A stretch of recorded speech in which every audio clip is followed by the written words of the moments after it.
selectors are really worth 30,000 carats each. No fuss, no RNG.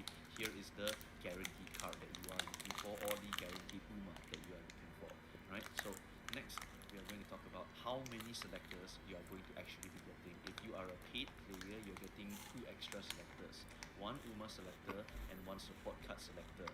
These will come with 1500 paid carats and also cost around $20, but it depends on your country. Your exchange rate might vary, right? So just take note of that. There's also going to be one free support card selector.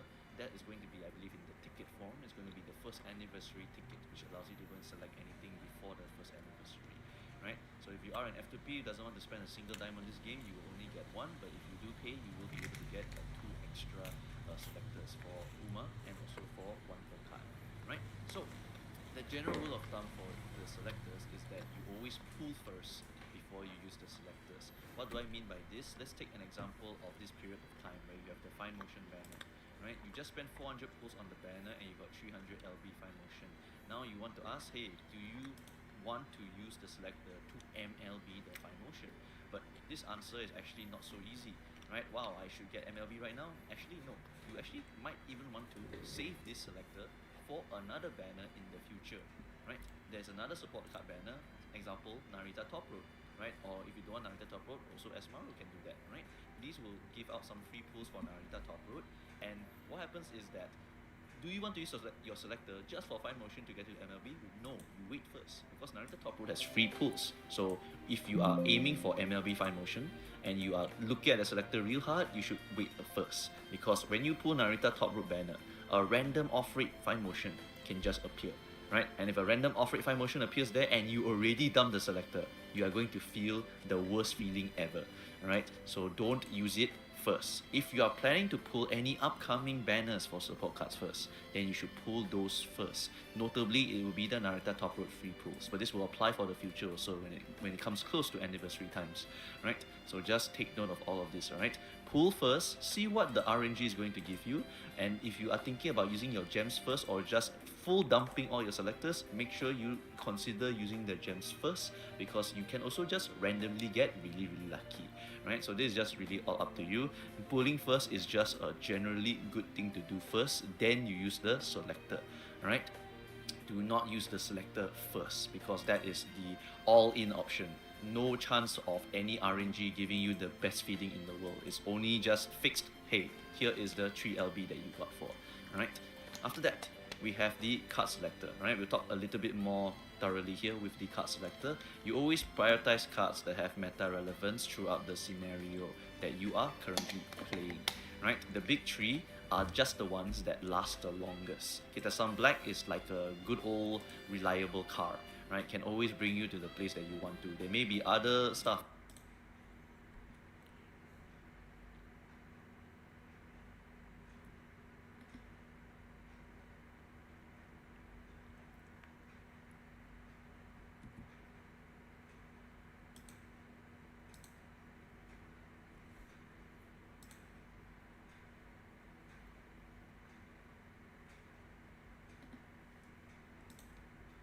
What can you tell about a person by the way they speak? If I'm seeing a rapid speech, I know that's probably how their brain works. And I know that when they really want to stop and make a big decision, or I need to convince them to do something, I'm going to have to slow their speech down over time. And I'm going to have to set that example of talking slower throughout a conversation so that they start mirroring that behavior a little bit, and they start seeing that there's physical permission in front of them to start speaking a little bit slower. Let's say you were talking a certain way, and the moment that I mentioned politics or something and your voice starts speeding up, I'm seeing a change. At the end of the day, if you get good at detecting changes, then you are better than most people on YouTube that are talking about body language. And you will be so much better than if you had spent years studying all this body language stuff. What can you tell about a person by the way they speak? If I'm seeing...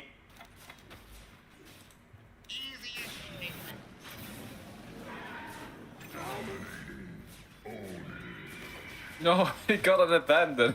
What the? That's nasty. Hey. What? I don't know. I feel like Sniper wasn't that good of a pick, but I just didn't know what to play. The Storm also makes it much worse. I wanted to play Pudge, but picking Pudge into battle lane, I don't know how it goes. I wonder if you can just be fine with flesh shape, but probably not.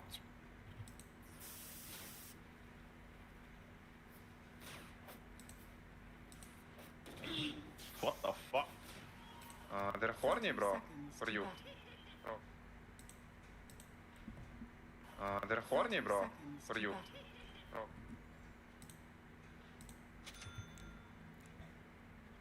And salary.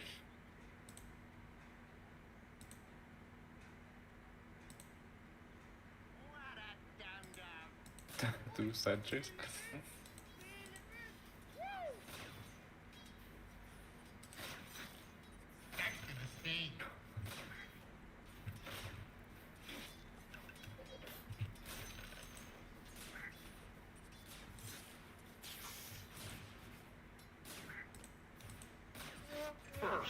Oh, that's cool, actually. Man. Denied!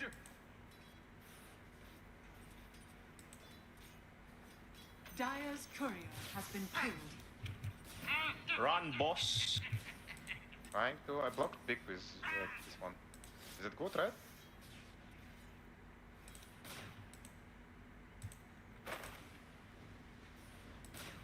And drag the next wave. Radiant's courier has been killed. I pulled again.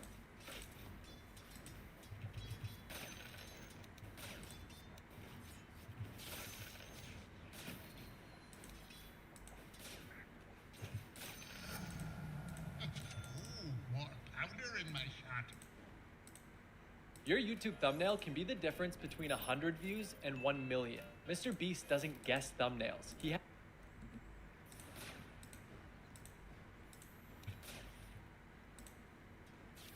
He just X-bit, doesn't matter. Okay. Just make me 1v1 with SF. He will take top run. On me.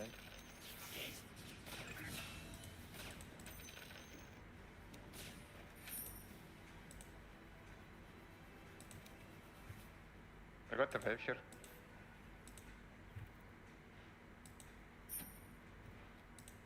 Put it under tower.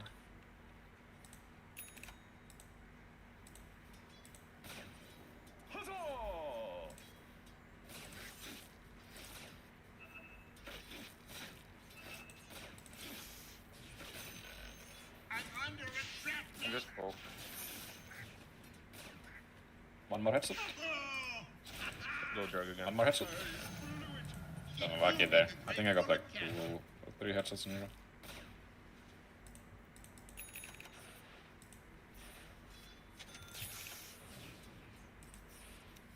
I charged mid. Nice. He's dead, yeah. Ancient's level 3, guys, is kind of free. He will attack mid soon. Your light's a flash in the pan.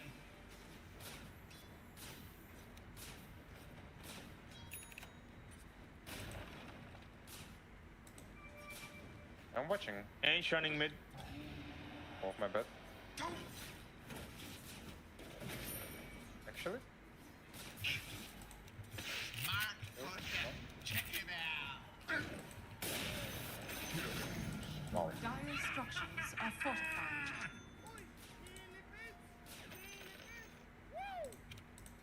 I'm not 6 at, he's level 4. Oh my god, this guy is so fucking annoying. Ange, bet top. I'm under attack. Easy as shooting. Nice. We got him, bro. It's kinda bad actually. Because you don't get the rune. Storm gets 6, he gets a rune. It's not really good. I have charge, I have just watch. My bell poke tip is semi white book. Gold and sweet. He's next on the rune. Can kill this guy. Watch his snap. Maybe you should just play bottom area.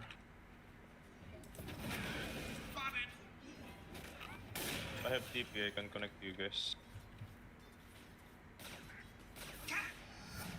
I'll buy 5 this game. We get Phoenix 6, then we open top. I'm polite and efficient. You can stay top, I run Red? mid for the... Wait, they probably cancel, Just guys. They search. might cancel. Yeah. I can get. Yeah, go get. Oh, I It's wanna boxing. Go kill that bottom. Oh, he killed me. No DD. I have TP. Your I top can TP tower after is round. under attack. Go. Dire's courier has been Please see killed. me. Your top tower is under attack.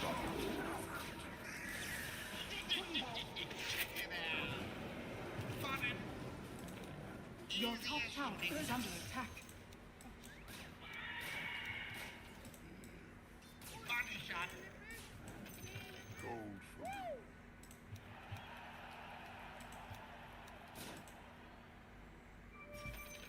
Turbo stack. 10 seconds charge.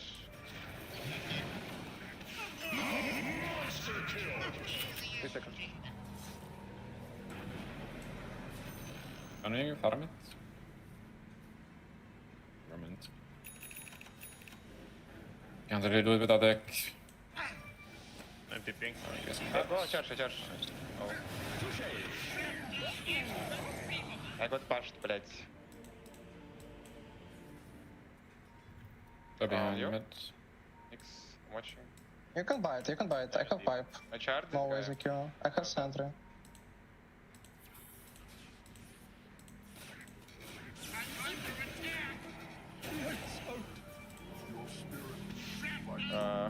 Not good. Another one! Top. It's I can bait Warded. here if you guys are ready. warded here. I'll... I'm coming. He dies to my silver. Can we just fucking kill him? What is here?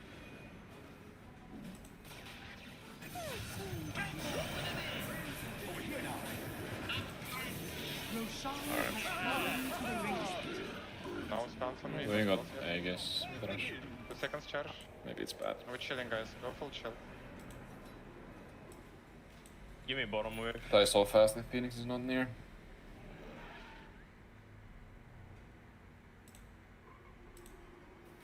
I'm not ready.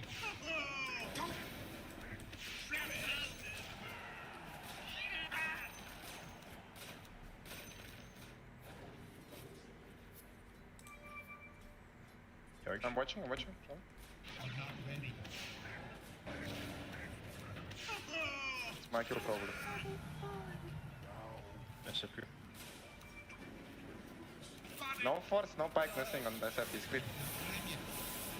He's very slow. Oh, YOLO. He cancelled, yes. Someone can gate, I will recharge this guy. A bit early. The enemy's bottom tower has fallen. Oh no. Check it I out. stole him? Not yet. Bash? I'm slowing bottom, guys. My bad. I charged too early. Yeah, I wanna smoke the top. I can tan, guys. Yeah, we can burst this guy. My sights are set.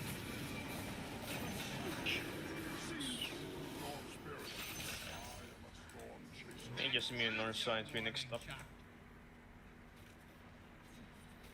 They all Yeah, gonna go keep back, it go down. back, go back. I'll respawn, yeah. No TP on me. I'm fine. They fucked up. Oh! Help, Thompson! Ah, he's done. Okay. He's...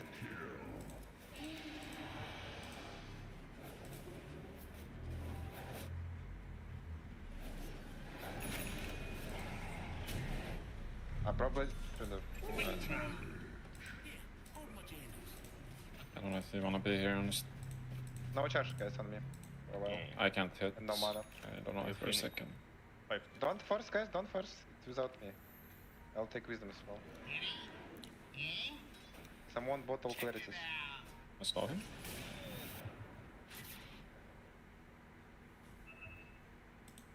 No guys, think we can hit. So push. Just stay together. I'm showing top without mana. Speeding.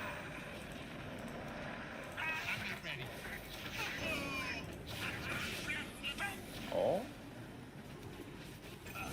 Oh, nice, nice. What you gonna do?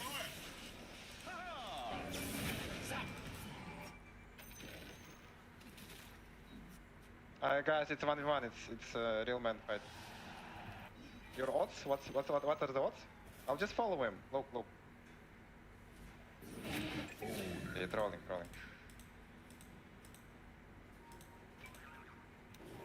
Hey, no tip, I'm coming. He's fucking dead. Dire's courier has been killed.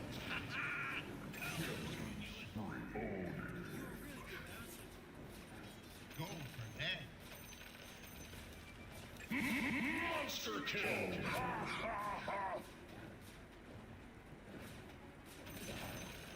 The enemy's top tower has fallen. Alright.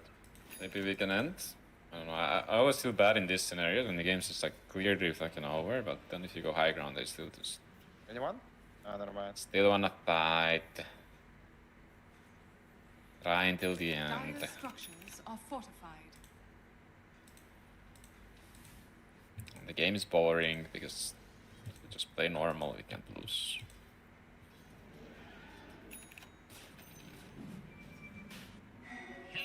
Roshan has fallen to the Radiant. Why is he so afraid?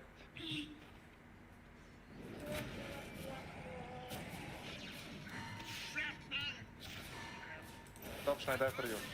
Can you kill him already? Okay. Oh, nice. I have no... All in. No pussy.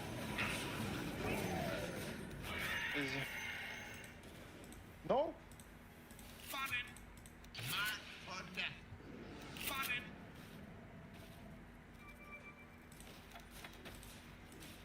Easy as shit.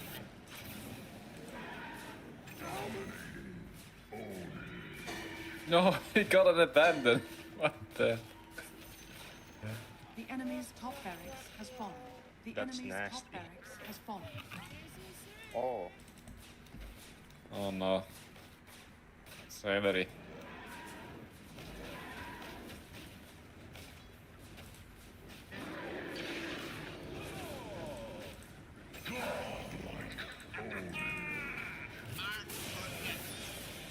Lincolns.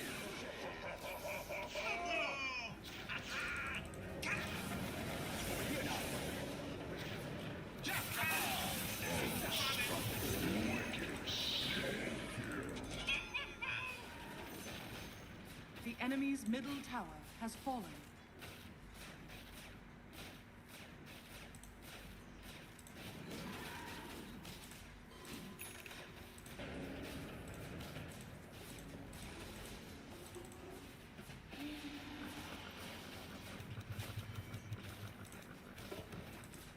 Radiant victory.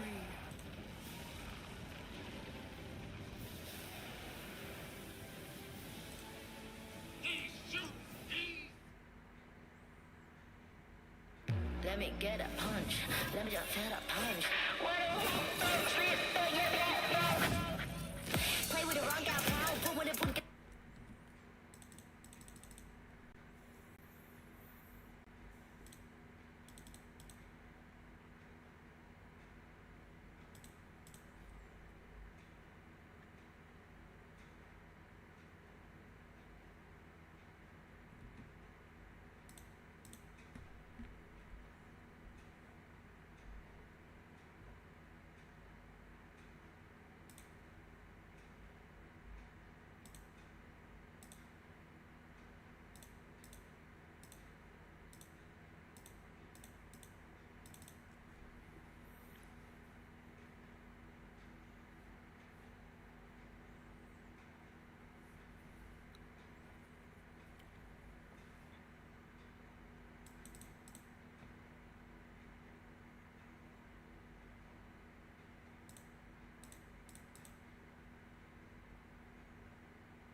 Now, even without optimal results and you lose some races and you lose this and you lose that, it's still pretty easy to get an S+. I'm gonna talk about some tips, tricks, and mistakes that you're probably making that you can fix just to make your runs a little bit smoother and to know what the hell is going on. All right, let's dive right in. Now, a very simple one to save some time is just click this option of when exchanging items from the pro shop, just turn it off. It's just going to use those stat items instantly, so you don't have to click them and forget about them and just waste time. Now, one of the important things is raising your mile aptitude up to, I would say, at least a B. Now, you could get away with the C, but then it gets a little bit too risky because it's such a short track. A B is a little bit more comfy, if not an A. And if you don't care about min-maxing all of the races, you can skip out a mile, but without getting more mile sparks into your rotation, you do lose out on a good amount of stats and shops. Now, you can get away with a C rating, but it does make it a little bit more risky, and you probably want to bring a little bit more power into your build early on just to secure a little bit more races early on. The next tip is getting a little bit more comfortable with changing up your deck a little bit. Now, 3 speed, 3 wit decks are kind of dead. You probably want to get a little bit more flexible and variety. You can add some power cards, you can add a stamina card, but 2 speed, 2 wit, 2 power, something like that is doable. You can do guts, you can do 3 guts, you can do 4 guts. I mean, I don't know if you do 4 guts, but you can do 3 guts, 1 speed, and a wit, and get a little bit more flexible with getting out of the mentality of 3 speed, 3 wit, and go from there. Now, ironically, you could be racing too much. Now, I know this tip sounds a little bit weird because everyone always tells you gotta race a bunch, you gotta race. The reality is, you were probably racing too much too early. When in early game, you need bonds, because if you do not have rainbows by the summertime, I mean, what are you gonna do, right? Summertime is not the only place where you're going to get your stats, but it's a big chance to get some really, really fat rainbows. So don't be scared to raise bonds early, and you want to raise them evenly. And if you don't have a good bond training, just race it. You can just race in junior year. Now, the next tip may be controversial to some, but just rest when you need to. And let me explain. You are going to commonly run into situations where you have no energy, you have no shop item to give you energy. What do you gotta do? You gotta rest. Just accept it. I know you heard a lot of resting is bad and you should never rest, and if you have to rest, it's okay, all right? It's not that serious. You don't need to min-max as much as people tell you that you need to min-max, because the reality is you're not going to get energy items every single time. Now, if you're building a perfect ace, yes, you want to use those runs where you're getting the energy and use that to your advantage. But most of the time, you're not going to be that lucky. So just accept it and wait for the good turns to come in, and then know how to take advantage of those good turns. Now, when it comes to using clocks, when should you use them? Well, that's up for debate, but I would use them. I would try to save most of your clocks for G1s and G2s, because you're going to run into situations where you just lose. And we'll talk about that a little bit more. But if you run into a situation where you just lose, and if you use up all of your clocks, not talking about the stack that you have, I mean the amount that you're allowed each run, when you lose a G1, it's just that much more painful. So try to save your clocks, ideally for G1s, and if you have to use them on a G2, use them on a G2, but don't use too many. Losing races. Now, that's going to happen, and just, you know what, suck it up. But there are ways to help you prevent losing races. And unlike the previous 2 scenarios, you should buy a little bit of skills, especially before some of the longer races, maybe even the stronger miles. Winning the races are so important, where spending skill points is just that, it's worth it sometimes. So getting a recovery before a long race, or getting maybe 1 or 2 speed skills can actually help a ton and just make your run a whole lot smoother. So consider it. Now, there are a lot of items out there, and using them is how you really take advantage and manipulate RNG. For example, hammers. Now, you always want to use the hammers primarily before the G1s. You can use them before G2s. Save the big hammers for the G1s, and especially save them for the very final 3 races, because you can use them there. So don't forget to do that. Now, whistles aren't the strongest item that you should always be buying, but you should try to get them, especially before summertime. It just helps you manipulate bad turns, and if you can save your summer by using a whistle and hopefully getting a better roll, why not do it? So try to have some whistles before going into summer. It is good to save up 1 or 2 ankle weights going into summer, because you can get turns like this and summers like this where it's just boom, saves your whole run.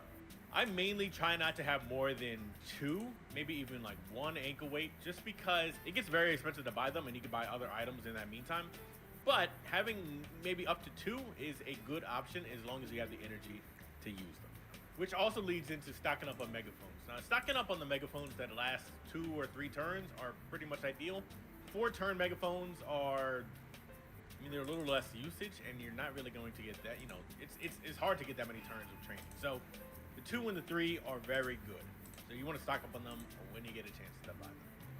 So since Unity is over and we don't have the burst to give skill hints, where do you get them? You get them from rival races and of course the cards, but you want to race in the position that you want the skill hints from. So if you're running a front runner, you want to be in front. Now of course there are times where you have to run into a late surger, where you have to put yourself in a late surger position, but you want to only really try to run in the position that you want to get the skills for. That makes sense? And when it comes to race scheduling, what should you actually run? Now you want to run the races that are going to get you the crowns and the epitaphs because they give you extra stats when you complete them.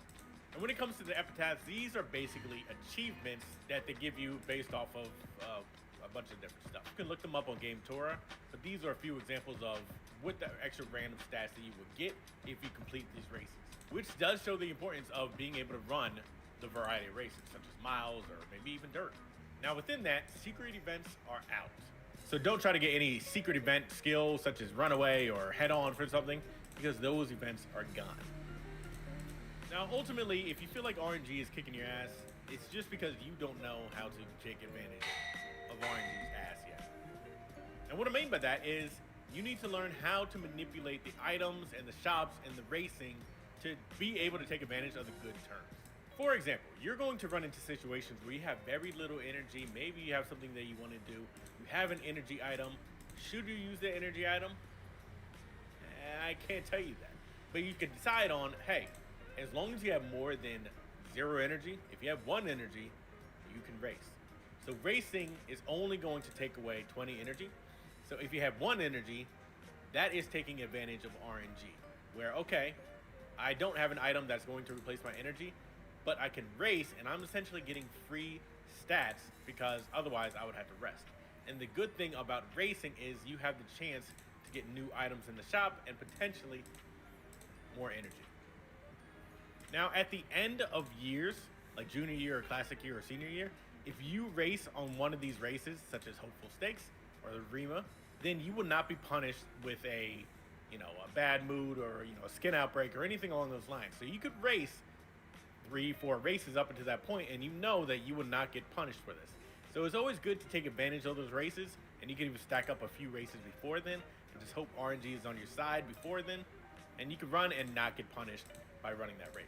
But this also leads into the next point of you don't need to stack up 50 races in a row.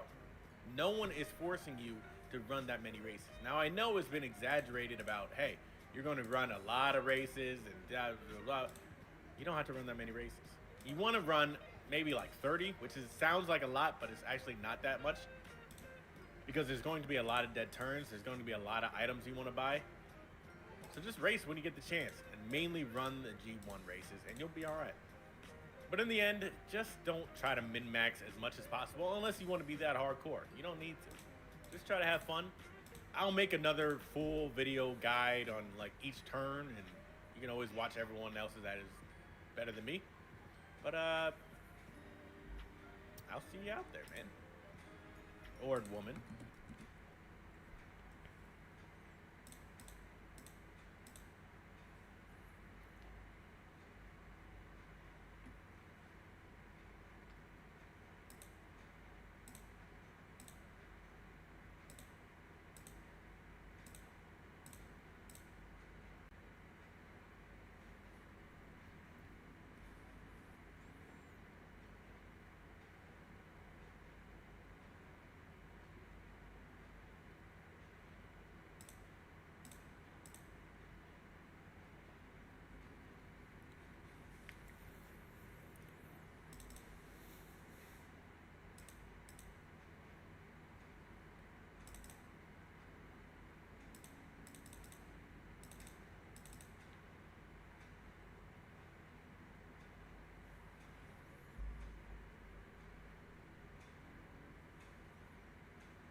Oppenheimer. So I don't know. That's the starting point for building a reliable pitch. But we live in a society where we pillory people for not knowing. We demote people for saying, I don't understand. We criticise people for not having all the answers. We promote people who bluff and bluster and trick their way to the top, don't we? We can say apolitical, but yeah. We can. Right. Yeah, but I'm talking about, you know, whether that's political or even in business. The sort of people that are leaving businesses are just those that are brave enough to say, oh, no, I know all the answers, even if they don't. We're all making it up. And I think it's really powerful if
Enak nih, gak bikin enak. Hidup jadi hack up. I'm Alex Wellerstein. I'm a nuclear historian. I'm here today to answer your questions from the internet. This is Nuclear History Support. All right, first up, we have one from @American_Gov. What countries have nukes? There are 9 countries today in the world with nuclear weapons that we know about. The United States, first country that got them. The Soviet Union got them in 1949. Today, those nuclear weapons are in the hands of the Russian Federation. The United Kingdom, People's Republic of China, France. These are the 5 officially allowed countries under the Nuclear Non-Proliferation Treaty to have nuclear weapons. There is also Israel, India, Pakistan, and North Korea. So 9 countries total. There were a few countries that inherited nuclear weapons after the fall of the Soviet Union, Ukraine, Belarus, and Kazakhstan, but they returned all of those weapons to Russia in an agreement. LJ Whitman 1 asks, who decides which countries can have nukes and which countries can't? What are their criteria? The decision about who can, quote unquote, have nukes and who, quote unquote, can't, this is the result of a treaty, the Nuclear Non-Proliferation Treaty, which was created in 1968 to try and slow the spread of nuclear weapons. If you sign the treaty, you agree that only 5 countries, the countries that had tested nuclear weapons by 1967, are allowed to have nuclear weapons. Anybody else is not allowed under that treaty. So if you sign that treaty, you agree those are the only 5 that have nuclear weapons and nobody else should have. Pakistan, India, and Israel never signed the treaty, have developed their own nuclear weapons. There's also North Korea, which was a member of the treaty, but then left the treaty and made nuclear weapons. Is it illegal for them to have nuclear weapons? Only in the sense that they're not members of the treaty. What the Nuclear Non-Proliferation Treaty does is it allows any country without nuclear weapons to know that anybody else who signed the treaty is probably not also trying to get nuclear weapons. So if you're worried that your rival across the way might be getting nukes, if you and they both sign the treaty, then you're not going to have to worry as much about them getting the weapons. It also gives them access to peaceful nuclear technology, like nuclear reactors. It means that they have the right to work on that kind of stuff without worrying that somebody's going to try and blow up their reactor out of fear that it's a nuclear bomb. Zip Thwong asks, was Iran building a bomb? If so, how close to a bomb was Iran? How were the nuclear talks going before Israel preemptively attacked? Great question. Was Iran building a nuclear weapon? No, I don't think anybody thinks Iran was actively building a nuclear weapon. The accusation, made particularly by Israel, is that Iran was setting up the conditions under which it could build a nuclear weapon very quickly if it wanted to.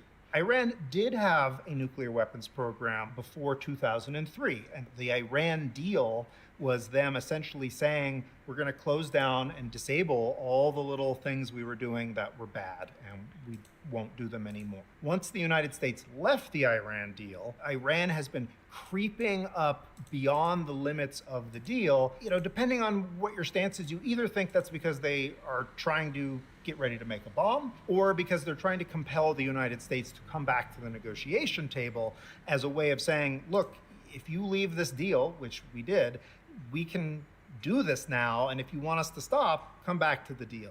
Now, how are the nuclear talks going?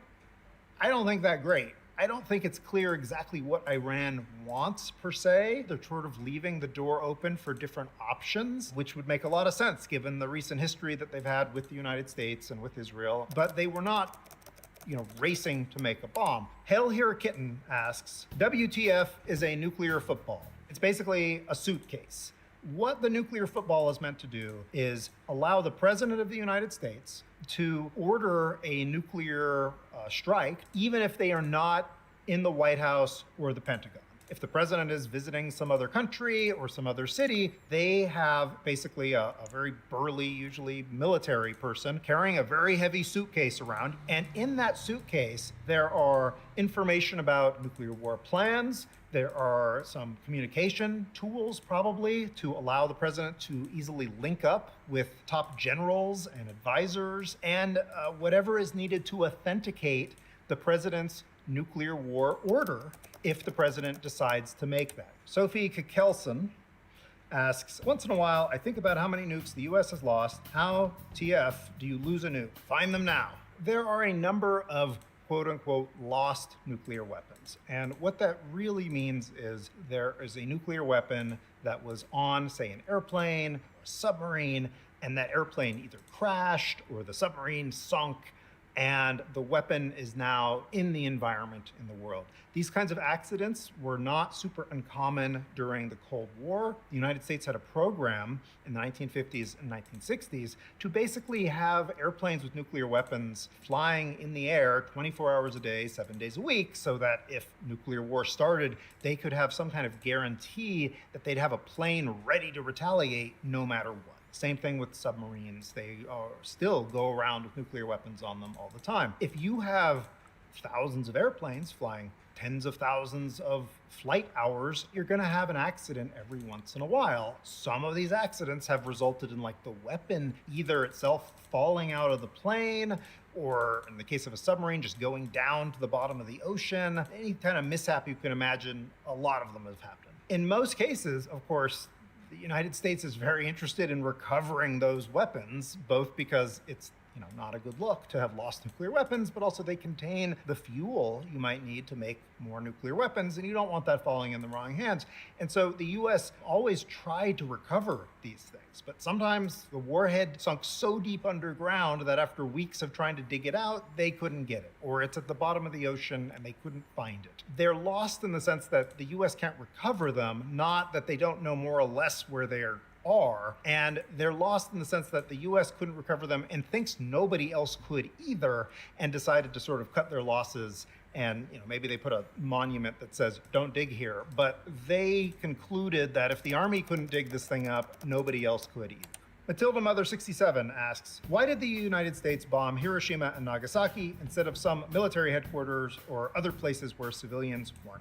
There were a lot of processes and meetings and decisions made along the way about what this bomb was, how it should work, what it would be used against. At the beginning of making the bomb, say 1943, the attitude was, we'll probably use this against some sort of military installation. The first target they even discussed was basically the Japanese equivalent of Pearl Harbor.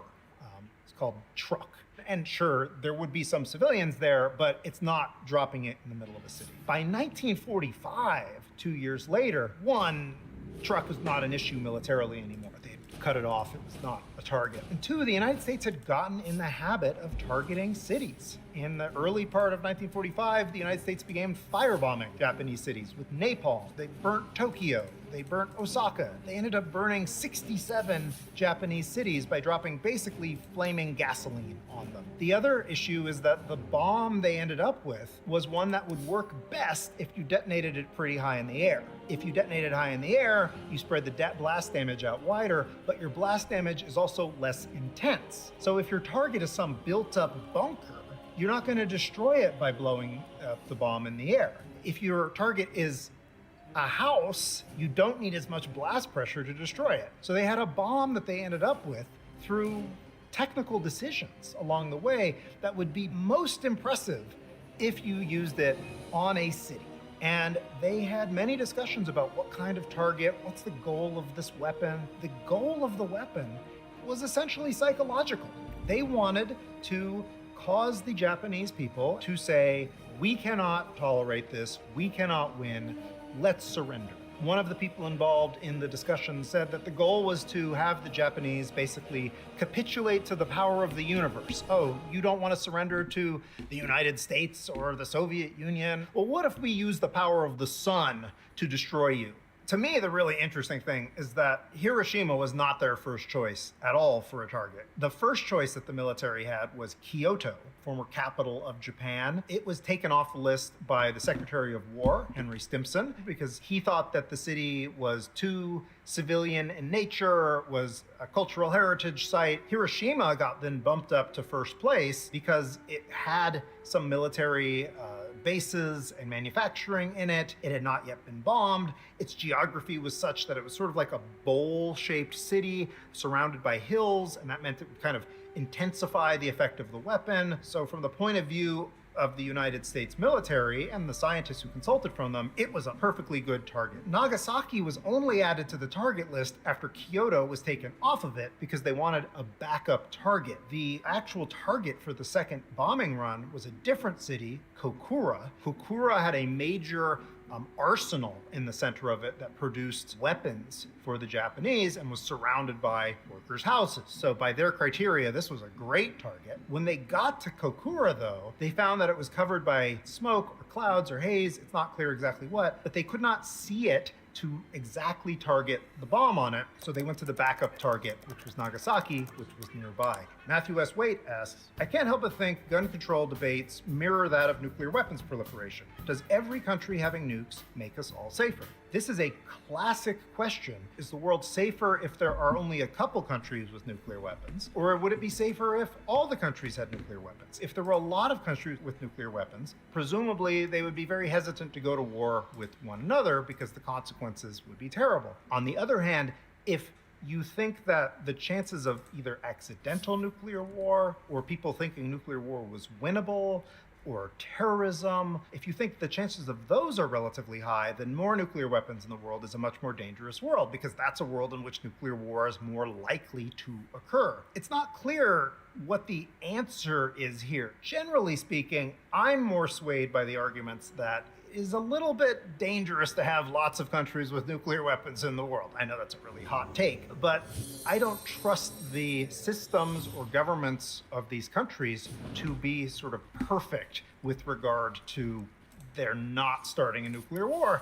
And if you don't think that they're going to be perfect, then it becomes very dangerous over time the more people who have nuclear weapons. Huge Bag 69 asks, enriched uranium, what is it? What is the process of enriching? How dangerous is it on its own?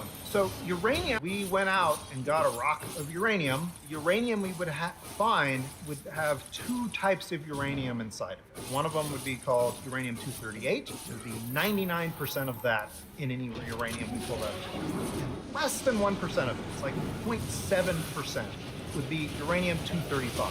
So these are two of the same element, but they differ in that uranium-238 has 3 more neutrons inside of it than uranium-235. So we call these different isotopes. Uranium-238 will not explode in a bomb. Uranium-235 will. So enrichment is when we take this uranium, pull out the uranium-235 almost literally atom by atom. This is a very difficult process to do because the difference between these is only 3 neutrons, which is not very much. They are chemically identical, so we have to rely on the fact that one's a little bit lighter than the other. So uranium enrichment, there's different processes for doing it, and the most famous right now is the centrifuge, where we basically are spinning around uranium in a gaseous form. And as we spin it, the centrifugal forces will cause the lighter uranium to move slightly in more one direction and the heavier slightly another. And we skim off the part that would have the lighter. And we have to run it through another centrifuge to skim off a little more, and then another to skim off a little more. And so we're taking advantage of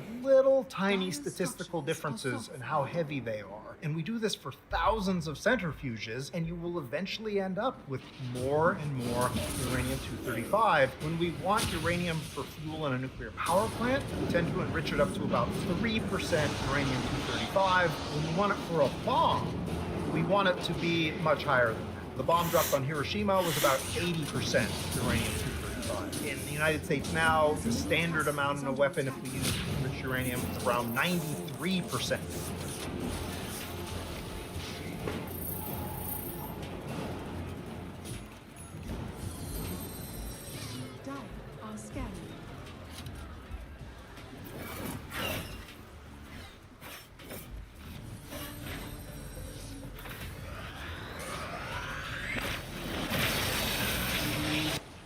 Enriched uranium. The fourth resident asks, wait, but Einstein was not a part of the Manhattan Project, so how or why did they get his help during it? Einstein's role in the atomic bomb was, at the very beginning, he wrote a letter to President Roosevelt saying, hey, we have learned how to split atoms. Germany might be working on this. Maybe somebody in the United States government should be working on this. And that's more or less his role in the whole Manhattan Project. Why didn't they use him? They actually did consider using him, and they concluded 2 things. One, Einstein at this point is pretty old. He's not your cutting-edge scientist. The kind of science he does is not actually that useful for making an atomic bomb. Yes, E equals mc squared sort of explains in a way where the energy comes from in an atomic bomb. It does not tell you how to make one. It doesn't tell you how to make a factory and design the things and the parts. You don't need somebody like Einstein to do that. The other thing is that Einstein was considered politically radical. He supported really out there ideas like civil rights. And that, at that time, meant that he was considered to be politically questionable by some people in the US government. And so if he is the kind of person who, to be fair, might have strong ideas about how atomic bombs ought to be used and has a lot of fame and is the kind of person that presidents would listen to, maybe you don't want him to be in the project if your goal is to just sort of get the thing done. Coastal Buckeye asks, is there still a radiation field in Hiroshima or Nagasaki? Great question. Hiroshima and Nagasaki had atomic bombs dropped on them in World War II. Here's Hiroshima. This is not far from Ground Zero. You can see this building, the very famous atomic bomb dome. Ground Zero is very close to that. These weapons were detonated very high above the city. If you look at pictures of these bombs, this is a mock-up of the kind of bomb dropped in Hiroshima. This is one for Nagasaki. You can see they've got this equipment on them, weird little wires. These are fuses that detect how high above the ground the bomb is, and they were set to detonate at the height that the scientists had calculated would maximize the blast effect of the weapon. You can think of the blast as going sort of as a sphere out from the explosion. And if it's really close to the ground, a lot of that is going to be going sort of sideways, and it's going to be running into buildings, and they're going to be absorbing the energy and also reducing it as a consequence. If you detonate it in the air, you're sort of going down with the blast force, and it's going to be much wider area. So it was detonated high in the air. The consequence of that is the people at Hiroshima and Nagasaki, they got a blast of immediate radiation. It's like almost like a light switch turning on and off. You wouldn't be able to see it, but imagine it was just like a quick exposure, almost like X-rays or something like that. And that was very bad for the people who were in the range at which that would occur. But it's a short, immediate effect. It's sort of almost like a one-time exposure. The thing that makes nuclear weapons so contaminating is the nuclear fallout. These are the split atoms from the weapon. And these are in the mushroom cloud. And one interesting thing you can actually see in some of these pictures. So this is a picture of Nagasaki's mushroom cloud, taken from someone on one of the airplanes that was involved in the bombing of Nagasaki. And if you look closely, you can see the cloud is actually two different parts. You have this top part, the head, and then you have this dark stem underneath it. You can actually see that they don't connect. This is an artifact of the weapon being detonated higher up. This cloud contains the most radioactive residues from the bomb. This is mostly created by fire and debris, dust that is being pulled up by the negative pressure of this cloud moving upwards, and it is not that radioactive. Now, if this bomb had been detonated on the ground, these two parts would be mixed together. And if that happens, then the radioactive, not that radioactive, negative pressure, fire, and debris from the bomb. This they don't connect, and then you get the claims, Nagasaki. And one interesting thing from contaminating one-time range at which that would occur, but it's a short, immediate effect. It's sort of almost like a one-time exposure. The thing that makes nuclear weapons so contaminating is the nuclear fallout. These are the split atoms from the weapon, and these are in the mushroom cloud. And one interesting thing you can actually see in some of these pictures. So this is a picture of Nagasaki's mushroom cloud, taken from someone on one of the airplanes that was involved in the bombing of Nagasaki. And if you look closely, you can see the cloud is actually two different parts. You have this top part, the head, and then you have this dark stem underneath it. And you can actually see that they don't connect. This is an artifact of the weapon being detonated higher up. This cloud contains the most radioactive residues from the bomb. This is mostly created by fire and debris, dust that is being pulled up by the negative pressure of this cloud moving upwards, and it is not that radioactive. Now, if this bomb had been detonated on the ground, these two parts would be mixed together. And if that happens, then the radioactive bits attach themselves to the dirt and then fall out of the cloud relatively quickly because the dirt is pretty heavy, relatively speaking. If it doesn't happen, this part stays relatively light and it'll blow on with the wind. And as it blows, it'll take a while for it to start to fall out of the cloud. And what that gets you is two things. One, the most radioactive stuff with short half-lives, they get to sort of burn out before they fall down. But this cloud, because it has time to spread, it means that it's diluting. So more area gets some radioactive bits, but they get less like per square meter, per square foot. So the amount of radiation is diffused in a way that doesn't actually make it a contamination. So the long and short of it is, because they're detonated at high altitude, they did not really get a lot of nuclear fallout. Today, they are not radioactive in any significant way. If the bombs had been detonated on the ground, it would be a different story. XJSSCX on Reddit asks, what actually happens to someone in an atomic bomb explosion? The first thing, if you saw a nuclear weapon go off, one, the brightness of it, it's very bright. With that brightness comes this flash of radiation. So if you are close enough to an atomic bomb, you will instantly get a lot of radioactive particles, gamma rays, beta particles, things like this, going through your body. For the Hiroshima bomb, the radius from the detonation point where you get a fatal amount of radiation is about 3/4 of a mile. If you're in that zone, you're probably dead no matter what happens next. If you're a little out of that zone, you might get some radiation. That is probably not your biggest concern for most nuclear weapons, but it's not the best, right? The next thing that you would experience is heat. The surface of the fireball is hotter than the sun, briefly. If you're in direct line of sight with this, it's sort of like if the sun was suddenly a lot closer to you than it is right now. If you're really close to the fireball, you could be literally vaporized, as people say. Most of the people at Hiroshima and Nagasaki are not vaporized or melted or anything, but they were severely burned. You can get really bad burns. The next effect, that fireball, in that first split second of it going off, is sort of superheating the air around it. And what's going to happen then is it's going to be moving outward. This is the shock wave, the blast wave. And as it goes out, it's this sort of wave of pressure that's going to intersect with the ground and move along it and push And the more it goes, the weaker it goes. But this is powerful enough at different distances to do a lot of damage. So at Hiroshima, if you were about 300 meters from ground zero, that would be enough blast pressure, about 20 pounds per square inch, to destroy almost any building that is standing. Any buildings that are still remaining at Hiroshima, like the famous atomic bomb dome, are gutted.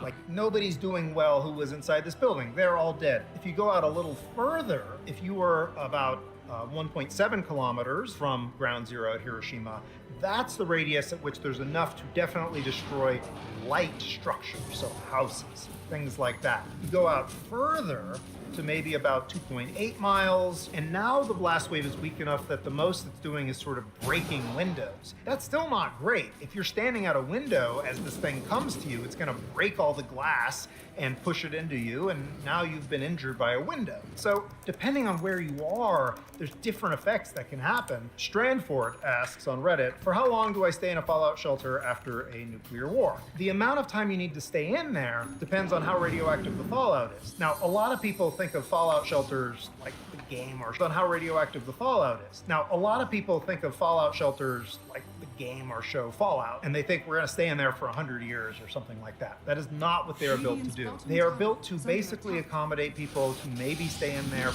most 2 weeks, maybe even less. You might recognize these signs. These are from the 1960s program to identify places that could be used as fallout shelters. A fallout shelter is not meant to protect you from a nuclear weapon that drops on you. What it's meant to do is be a place that puts mass, so concrete or dirt, ideally, in between you and the outside world, so that if radioactive particles fall on top of you, there's something in between you and them to cut the amount of radiation. So you can think of it when you go to the dentist and they take an x-ray and they put one of these heavy lead aprons on you, it's sort of like a building equivalent of that lead apron. Max65 asks, how dangerous is Chernobyl today?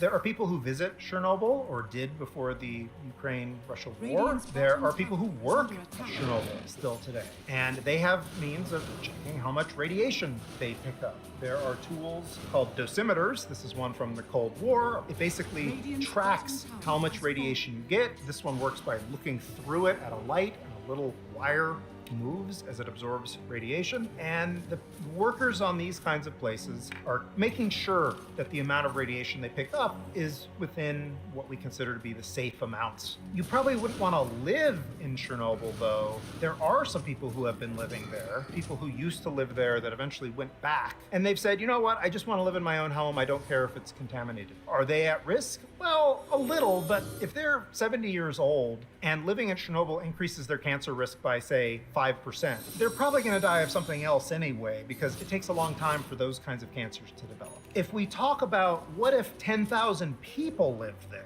and the cancer risk goes up by 5%, you're going to start seeing that as 5% more cancers in this community than you would already have. Austin Berner asks, how DF does radiation work? How does a place be radioactive? How does someone die from radiation?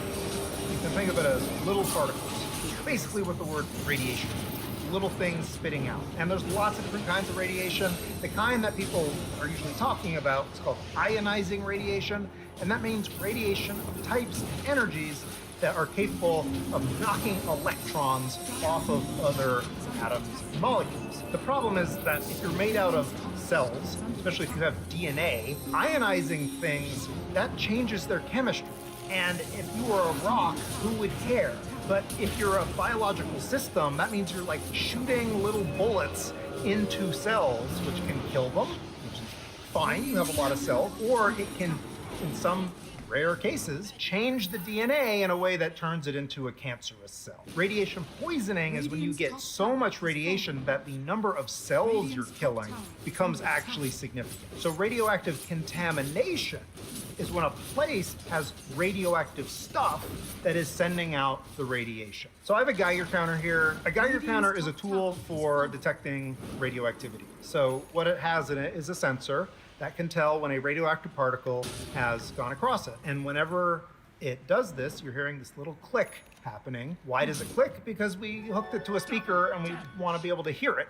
Now, I could have a radioactive substance. This is trinitite, the glass from the first nuclear test. This is something that contains trace amounts of plutonium and uranium and long-lived fission products. And if I put the sensor over it,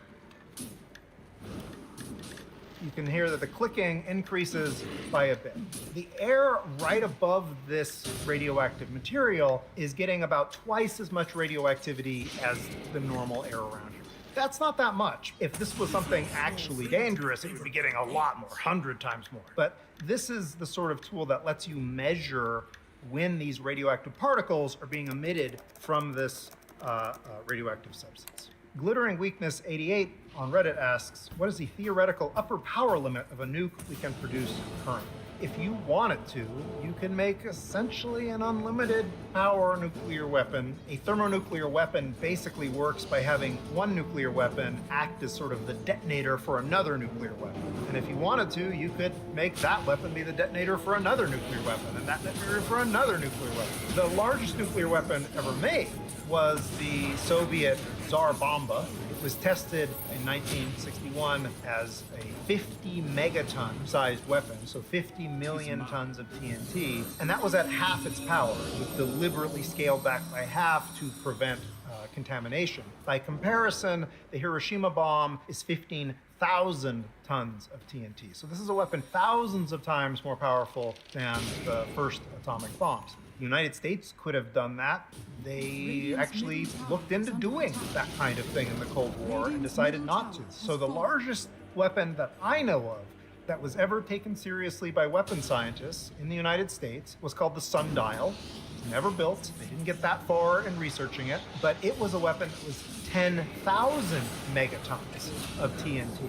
Why did the United States not do this? Why did even the Soviet Union not really do this? The Tsar Bomba was sort of a stunt more than a practical weapon. The answer is, one, you don't get that much from it. Because of the way nuclear weapons work, because they're basically a sphere expanding in the air. Think of it as a balloon that you're like pumping air into. What we care about for the damage is the amount of the balloon that's going to touch the ground. A lot of that balloon is not going to touch the ground. And as we're putting energy into it, the part that's touching the ground, it's not increasing as a linear function. It's increasing as what's called a cubic root. The takeaway is, if we wanted to double the damage of a weapon, we typically have to increase the size of the weapon by around 8 times. The real killer, though, is to make them bigger, we do more or less have to linearly increase the weight and size of the weapon. So the Tsar Bomba is a powerful weapon, but it's the size of a school bus. That weapon could not fit inside the airplane that carried it and had to sort of sit underneath it like a big egg. If you're another country and you see a plane coming towards you with a big egg attached to it, you're gonna really work hard to shoot that down. That is not convenient. If you're talking about weapons that are the size of the Sundial, 10,000 megatons, that's a weapon that's probably the size of the space shuttle. That's not easy to use. That's not easy to deploy. That's going to be also really expensive, as an aside. Trends in nuclear weapons design didn't go in that area. What they did was they went for more compact weapons, so you can put 10 of them onto one missile and then target 10 targets with one missile. It's a weapon the size of a large trash can, but it's 30 times more explosive than Hiroshima. That's peak weapons design, not just more bang. Perfect Football 2616 on Reddit asks, did the tactic of duck and cover provide any protection from an actual nuclear strike? Duck and Cover was a public education program put out by the United States government, and it was particularly aimed at school children. And you'll see pictures of children hiding under their desk from this period. There was a short film created with a turtle cartoon mascot, Bertie Turtle, trying to talk to students about nuclear war. And of course, a lot of it looks pretty sketchy. There are lots of people who lived through this who said, that was the moment I realized adults did not know what they were doing if they thought this desk was going to protect me from an atomic bomb. They are not saying that if an atomic bomb lands on your school, your desk is going to keep you safe.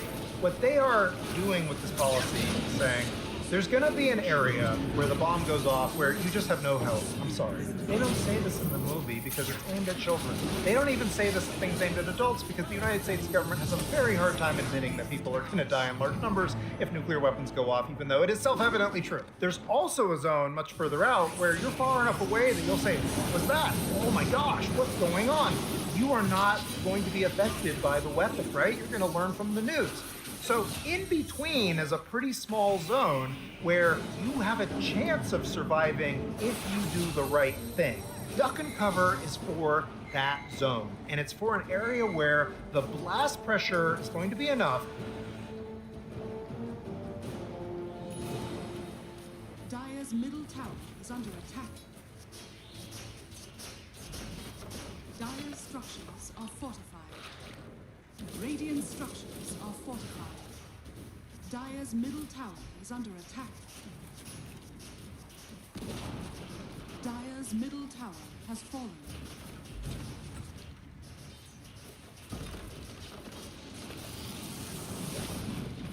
Dire's middle tower has fallen. Dire's ancient is under attack.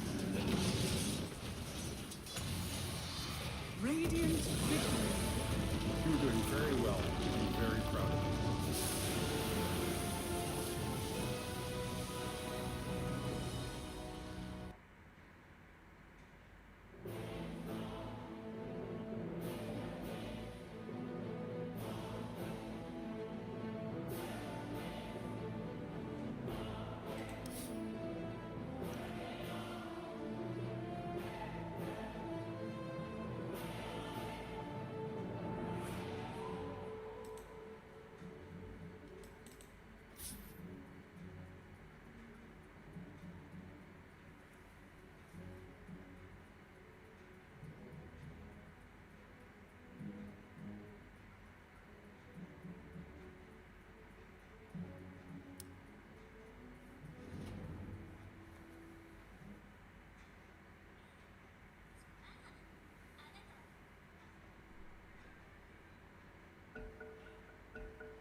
Radiant's bottom tower is under attack. Radiant structures are fortified.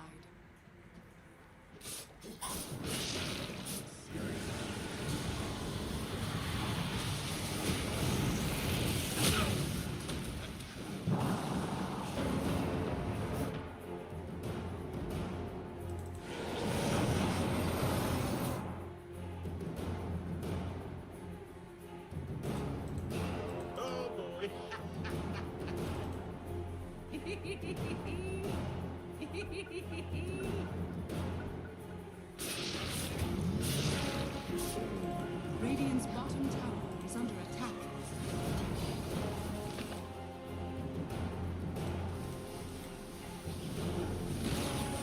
Radiant's bottom tower has fallen.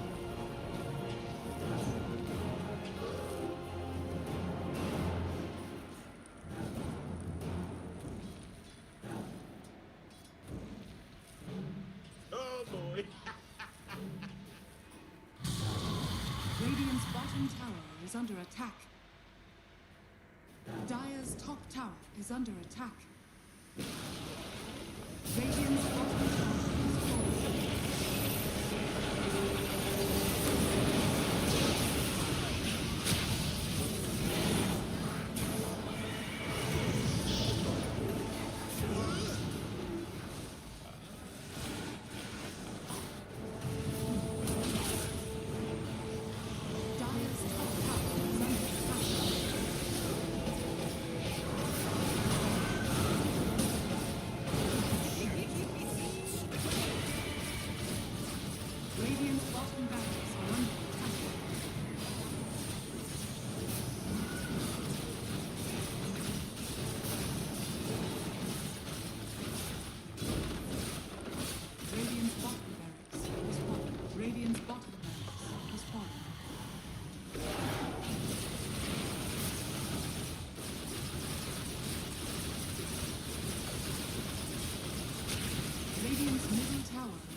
Radiant's middle tower has fallen. Radiant's middle barracks are under attack.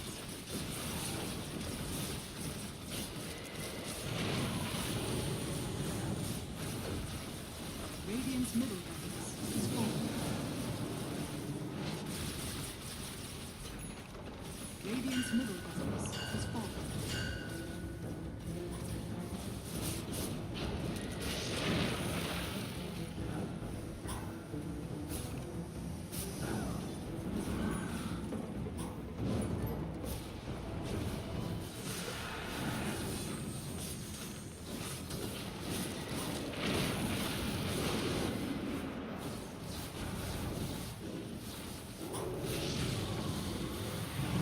Radiant's middle tower is under attack.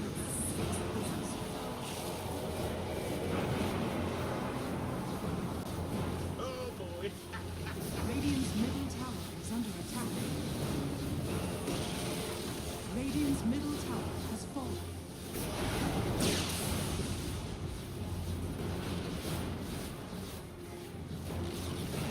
Radiant's middle tower has fallen.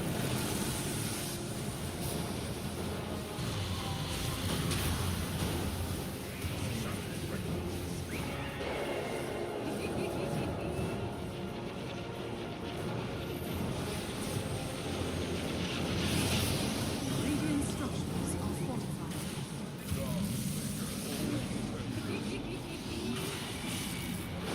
Dire victory.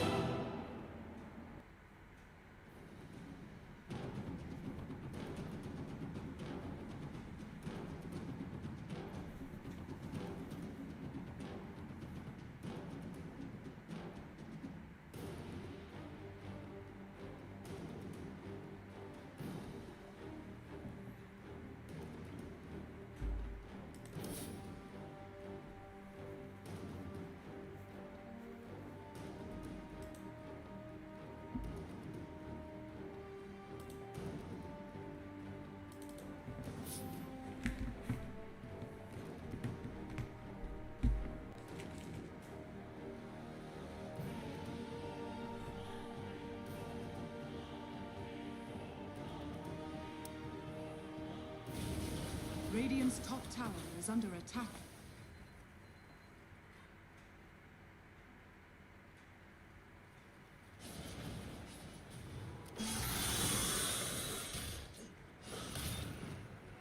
Oh, Radiant's bounty. top tower is under attack.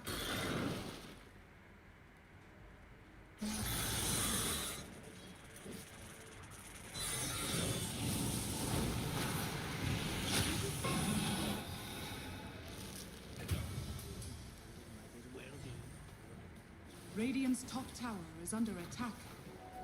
Dire's bottom tower is under attack. Radiant's top tower has fallen.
Radiant structures are fortified.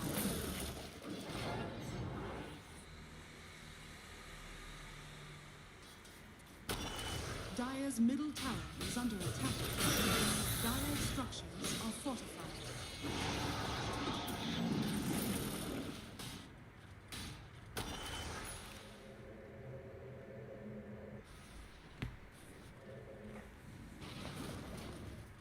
Dire's middle tower is under attack.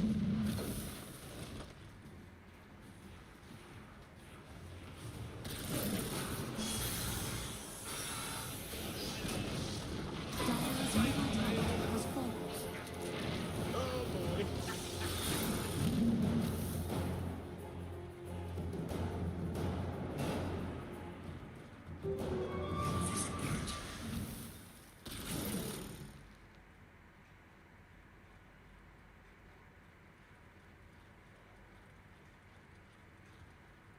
Dire's bottom tower is under attack.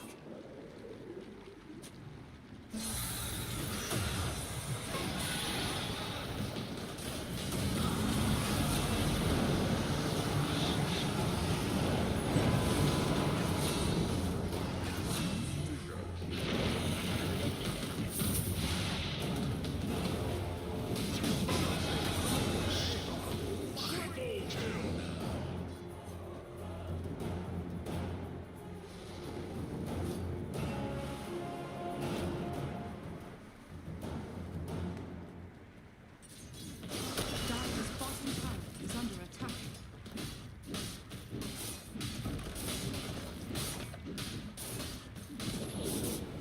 Dire's bottom tower is fallen.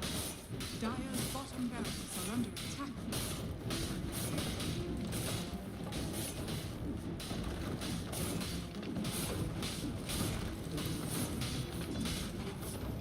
Dire's bottom barracks is fallen.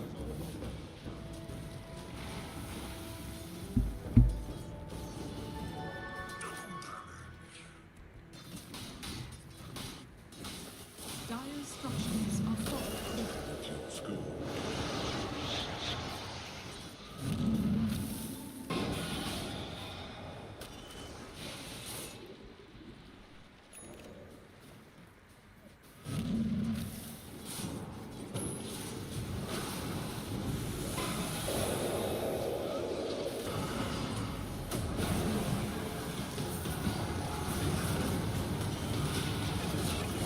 Dire's middle tower is under attack. New Henna Shampoo Color menutup uban dengan warna blue black yang menakjubkan hanya dalam 5 menit. New Henna Shampoo Color. Sudahkah kita memaknai setiap momen kecil?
Radiant are scanning.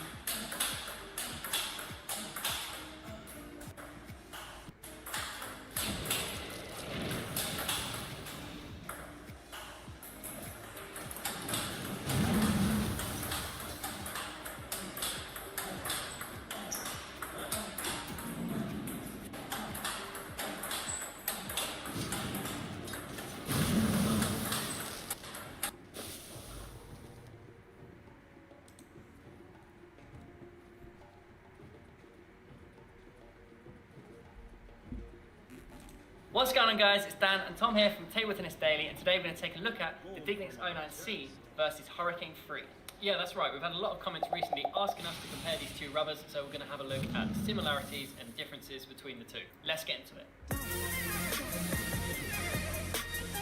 The clubs are back open. The bad news is, you play like this. Nice. We've got 100 each down eyes from him, right down. I'm there.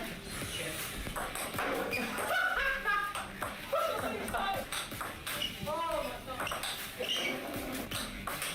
Johnny! Things.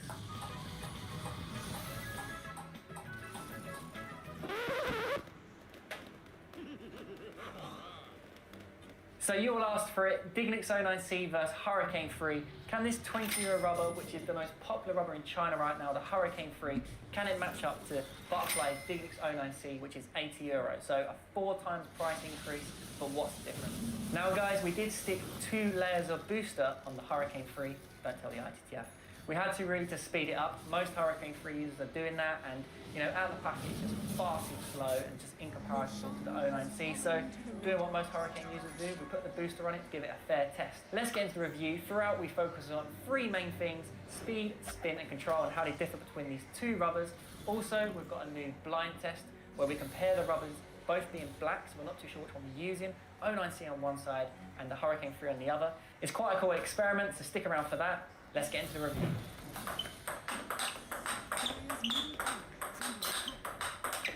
Right then, so the first one up is speed. Now, guys, there really isn't much comparison here. The Dignix 09C is a lot faster. However, because the Dignix 09C has a crazy high arc, the ball can go long. So you have to play more forward with a more closed bat angle. You can see here with Tom, sometimes he just sent the ball long early on, just due to this high arc.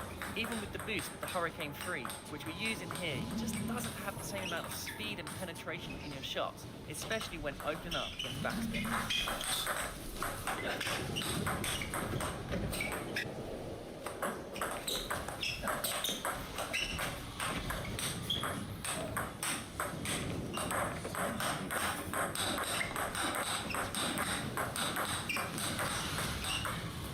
The Hurricane.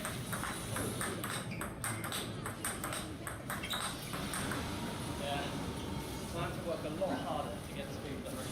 A lot, to be honest. Like the speed of the Dignix is much quicker. I mean, players like ourselves come from European-style rubbers.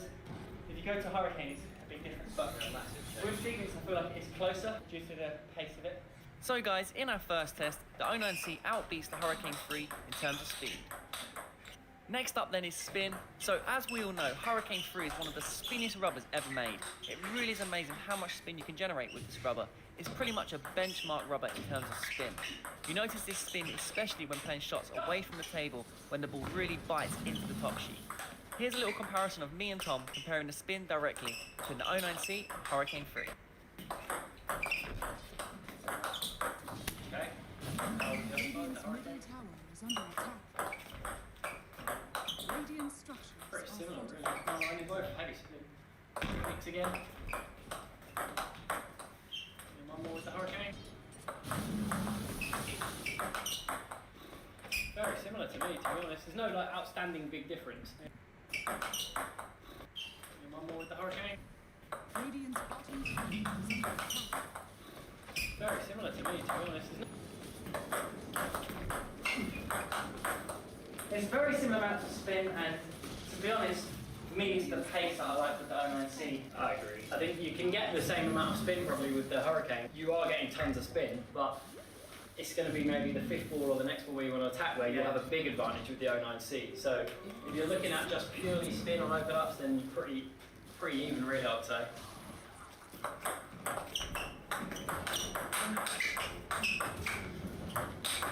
It's the best backhand he's ever done. So as we tested both rubbers a little bit more, guys, we did feel you get slightly a bit more top-end spin on the Hurricane Free away from the table and in those mid-distance shots. We did feel, though, that the 09C, because it's a bit softer and quicker, it seems to engage into the rubber a bit more and therefore easier to generate spin versus the Hurricane Free.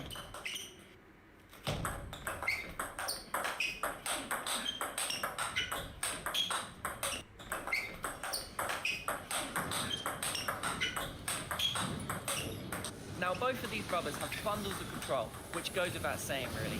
Which one has more control? Well, I think you have to really give it to the Hurricane Free, mainly because it's just slower and the ball does stay on the bat a bit longer. The top sheet does feel a touch more stickier, especially when you're playing the shots. However, when playing attacking shots with the 09C in the open rally, due to the pace difference, we found it much easier. It allows you to play your shots with more ease, and you just don't get that with the Hurricane 3. The Hurricane 3, you have to use more brute force. What I love about both these rubbers in terms of control is the short game. When you're touching the ball short around the net, it's very easy. The ball doesn't rebound too quickly. This is what I love about these type of rubbers. Real good, so good for touching around the net. There you go. Real good grip and purchase, and there's no spring where you sometimes get with like those faster European type rubbers. They can be quite hard to touch short with because it leaves the bat very quickly.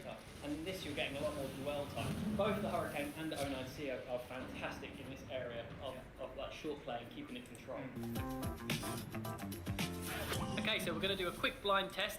We've got a bat here with 2 black rubbers on it. One is obviously the 09C and one is the Hurricane. And I'm going to give it to Dan and see if he can tell me which one he's using without looking at the rubber. The Dignix or the Hurricane. I'm just going to toss with my eyes closed. Well, that'd be impressive, right? Come on, let's see if you can guess which one it is.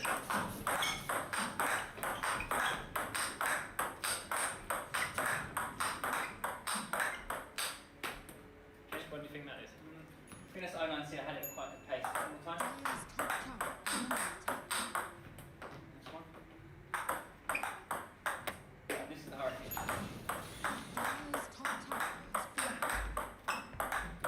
Radiant's middle tower. It's a different sound and a bit more effort, isn't it? You got it right. Yeah. Like, you can tell the difference. Yeah, I think it's just, you just know straight away from how much like easy that the ball's just flying off, you know? Yeah, it springs through a lot more. Hurricane, you can see it's that, not a deader feeling, but a more dull thumping sound. So Chinese style rubbers, they're known for being beastly in the counter topspin department. The reason for that is just the top sheet is grippy, so it holds the ball onto the bat, doesn't rebound too quickly, so you have control when you're countering the spin. However, there is a difference between the two. The 09C does give you a faster and more effective counter topspin with less effort. The Hurricane 3 does counter well, but with the 09C, it springs off quicker, more effective, and less effort, so you are creating a better shot.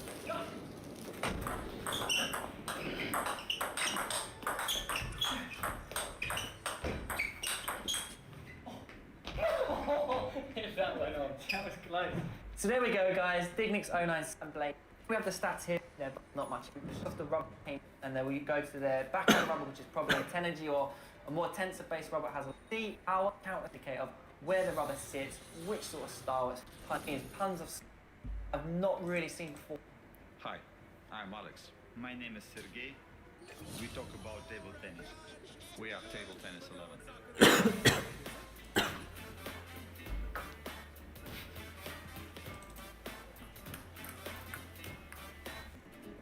We're talking only about the difference of the rubbers. So the same, as you may see, some details. So we have normal, ordinary, commercial. We have provincial, and then we have national. Another provincial, but with blue sponge. Often we are asked national selection there is any. Of course, for commercial it would be 39. Neotex Classic, 5 fly. What about? I didn't try provincial on the orange sponge, so. So this is so decision to put one layer. One layer, so this is quite fast. We need one extra day. 24 hours.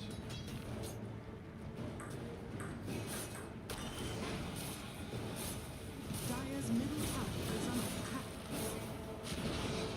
Dire's middle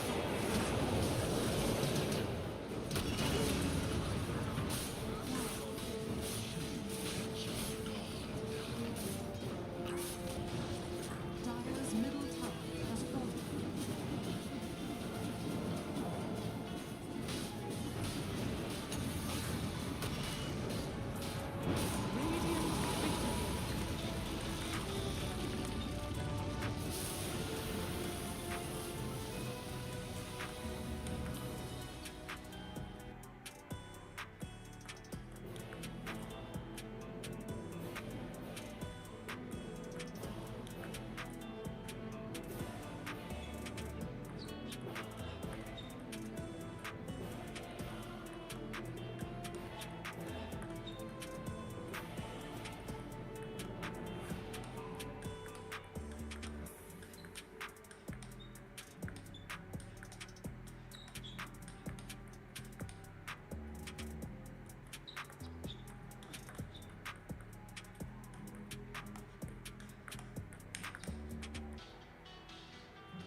I can divide this testing into two. One is comparison of two provincial rubbers with different sponges, and second is comparison of commercial with national version.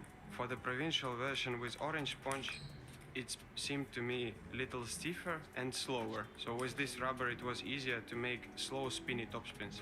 For the provincial blue sponge, which I play myself, it seemed to me that it is easier to execute, which I play myself. It seemed to me that it is and slower. So with this rubber it was easier to make slow spinny topspins. For the provincial blue sponge, which I play myself, it seemed to me that it is easier to execute powerful topspins, topspins.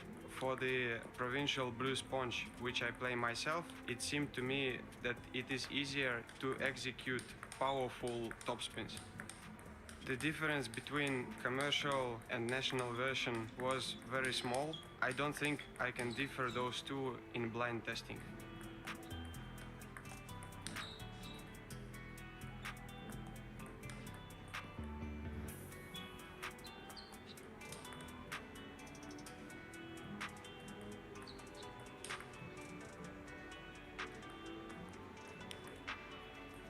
Today we have a new player in our testing team, Daniel Kashiva from Hungary.